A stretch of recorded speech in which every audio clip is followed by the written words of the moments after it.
Friends, our second reading for this day comes to us again from the Old Testament.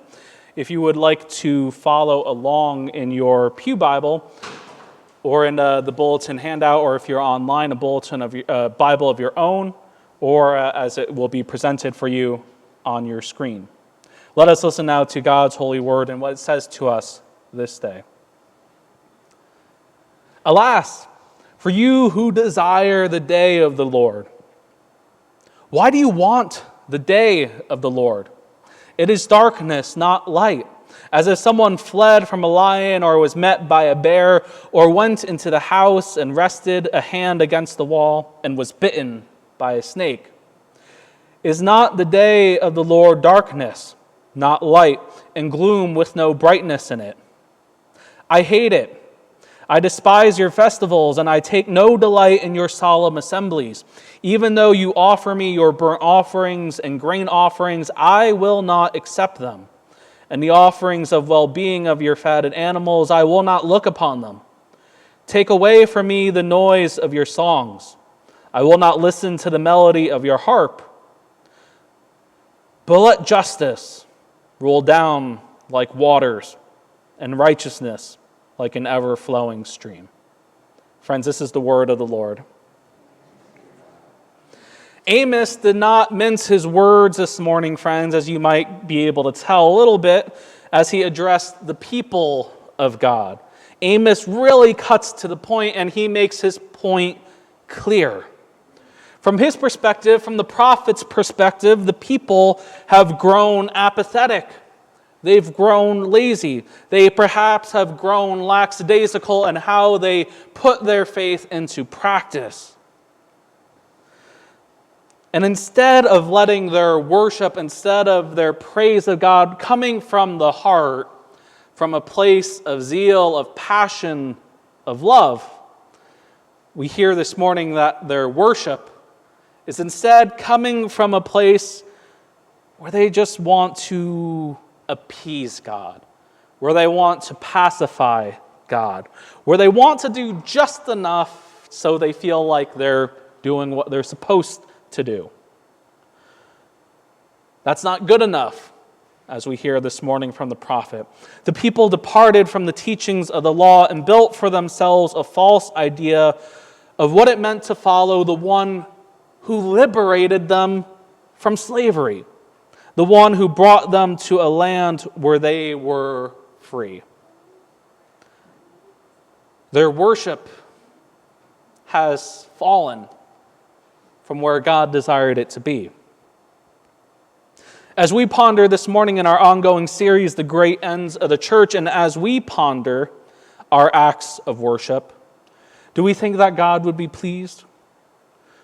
Or would God question our worship's quality, not quantity, and whether or not we are trying to do the bare minimum or live fully as disciples who embody worship as a holistic practice? The prophet Amos did not come from noble lineage. He wasn't anyone important. His father wasn't important. His family wasn't really important. He didn't have any formal religious or theological training. He was not the son of a prophet, as we said. Simply put, Amos was a nobody. And not just a nobody, he was a backwater sheep herder who one day followed the call of God. Amos preached a message of economic and social justice to a kingdom and a people who exploited those who came to their land to work. He preached a message against those who propped up wealth and allowed influential people to have their way simply because they could pay to have their way and no one else's way. He's preached a message to a people who had let worship become a secondary act. For us today, as we reflect on the maintenance of divine worship, which is the principle from the great ends of the church we are at today, Amos's call for just worship rings true. Amos was a prophet who could have cared less for the ritual trappings of worship. He could have cared less about the formalities, the prayers we write, the music we sing. He did not care for any of that if it meant the people and religious leaders abandoned the moral worship of God. Not just the spiritual worship that we do here on Sunday morning as a community, but the moral worship of God that happens and takes place every day of the week. That happens throughout our daily lives. Because worship, we will learn, is not a once-a-week act. It's not just something we do here as we gather on Sunday. The spiritual ritual of worship of God meant nothing if it didn't carry anything of weight or substance or value. Worship and the maintenance of our worship, we will find, will take us outside the bounds of Sunday mornings and will bring us to consider how we worship God in every aspect of our lives. As we consider what worship is, you might have seen in our weekly newsletter that I send out, I've grown in my own understanding of what it means to worship God justly and well. In seminary, I talk about how I was very much a high church person, and as I said in the email, not that type of high church, but, the type of high church that is, you think cathedrals and formal prayers and glorias and alleluias. That, for me in seminary, was what it meant to worship God well. Of course, it's funny how things have changed, and now I'm here with you all, and we just did Jimmy Buffett last summer, and I think we sang Margaritaville at the end of the service at the end. So my view of worship has changed quite obviously. How we worship God, I think, comes to how we approach it from an authentic place, from our heart, how we bring our whole selves into worship. And that's something we wrestle with. That is something that we wrestle with here in our community of faith, and it is a question that other people around us are also pondering. Perhaps I've done a bit of consulting work for churches, not just here in New York, but I've even gone to New Jersey and some other places. And as I've gone around consulting for churches and helped them do what they're trying to do, the goals that they set, we talk about worship, we talk about what their goals are, and I'm sure you could guess, without me telling them to you, what the three things are that they always try to do with their worship. One, they try to answer the question, how do we get more young people and families to attend? Two, how do we get children in worship? Three, how do we get teens and youth back into the church? And yes, before you say anything, those are all the same question, but they phrase it three different ways. Yes, the question basically boils down to how do we get more people into the building? But that's the wrong question, I believe. That's not the right question we should be asking ourselves in terms of our worship. Our worship is not meant to be something where we ask the question of how do we just get more people in? Because no amount of changes to our worship, our programming, or our music could bring people into the church. Well, let me rephrase. It might bring people in, but they won't stay long. Because let me tell you, people, especially those of a younger generation, they're pretty keen on picking up when a group is trying to get them in, but their message is not authentic. There's another phrase for it, but you get what I mean. And if they feel that the message we are saying is not authentic, they won't stick around. They're not about the flashiness of things we offer. They're about the substance. As we assess our worship, what if instead of asking questions centered around getting people in, we ask questions about how we can be better neighbors? What if instead of asking about how we get young people or families or people from immigrant or refugee communities, what if we asked instead, what would it look like for us to carry our worship outside the sanctuary's walls? Even better, what would it look like for us to worship God in everything we do? These are the questions that we should be asking.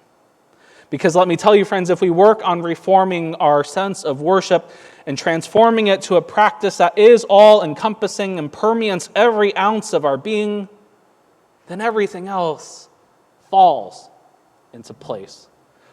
The concerns about outreach, the concerns about what we do or do not offer, those things are secondary to worship. If we transform the way we think about worship into this much broader vision for living as a community of God's people, everything else falls into place. Because if our worship proclaims love, if it proclaims healing, if it proclaims compassion and justice above all else, those who hear and those who bear witness to our worship in our lives will be drawn to hear more, to be a part of something more. Again, our worship is not an act that just occurs once a week to appease God, but it is something that takes place every waking moment of the day. To think otherwise, friends, we are doing ourselves a great disservice. Perhaps that is why the late Dutch Reformed theologian Abraham Kuyper started with this opening line in a speech he gave, that there's not a square inch in the whole domain of human existence over which Christ, who is Lord of all, does not exclaim, "Mine." But this claim that God makes is not one that comes with riders attached. I know we are very good at trying to attach stipulations on the things. But we can't say, I'm all for worshiping God on Sundays, but during the week I'll do whatever I want, whether it's spreading fear or hate or misinformation, cutting lousy business deals to get ahead of someone else, or mistreating, for example, even service staff at whatever place you go to frequent. We can't add those stipulations to our worship. If we say we worship God, if we say we are worshiping God, then let it be said that our worship covers every square inch. In everything we do, everything we say, and everything we think, and everything we feel. For example, if we teach, let our worship be known that in our embrace of God and our love of God, that we embrace the time-tested truths we teach to children, whether it be in our sciences or history or mathematics, our love of knowledge. If we work with our hands, let our craft show our worship in the sweat and hard labor and dedication and pride we put into our work. If our work brings us to places of healing or places where we work with those who are vulnerable, let our hearts and our worship speak through our love and compassion. Regardless of our work, friends, let our worship be seen by all, the ways in which we love and show God's love to all people. People who carry the imago Dei, the image of God. The church is called to oversee the maintenance of divine worship. How will we enact such a sacred duty here in our church? How might we continue to expand upon our worship experiences outside of the walls here? We heard such a great testimony from Johanna last week as she talked about the midnight run. That in of itself is a worship experience. Friends, we know that God does not desire worship of our hearts, does not desire the worship of our hearts that are simply just checking off a list of things we do in order to say, we're good. No. God is looking for something more. God is looking for that holistic sense of worship. God wants a worship that encompasses our whole selves. Worship that takes the sacrifice of Christ as something that gives us purpose and meaning and a higher calling above any other calling we think might have more precedence here and now. It transcends any of our loyalty to our work, our job, any loyalty or sense we have even to this church building, any sense of loyalty we think we might have to one party or another. Christ, God is looking for worship where we set those things aside and choose to follow the heart of God, that higher calling. Now, that act of worship may begin today. That act of worship may begin today, especially if it is your first time truly hearing the gospel.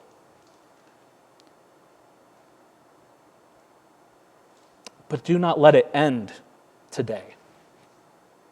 The heart of God, the justice of God, as Amos would remind us, and the compassion and mercy of God shows us that our lives are an ongoing act of worship.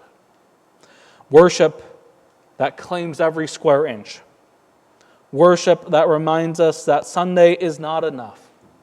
Worship that reminds us that God, who from the very beginning walked with us, encourages us and pushes us to do the same, to bring our worship, to bring our love, to bring our passions to every single corner where our lives touch. Worship that God has claimed from the very beginning, as God has claimed us. Let it be so, friends.